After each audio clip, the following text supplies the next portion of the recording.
Doctor आंबेडकरांना, आज आमचे जे काही आहे ते सर्व तुझेच आहे.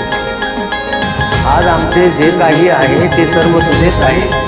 ते जगणे आणि मरणे, ते शब्द आणि विजय, ते सुख आणि दुःख, ते स्वप्न आणि वास्तव, ती भूक आणि तहान, सर्व पुण्याई तुझीच आहे.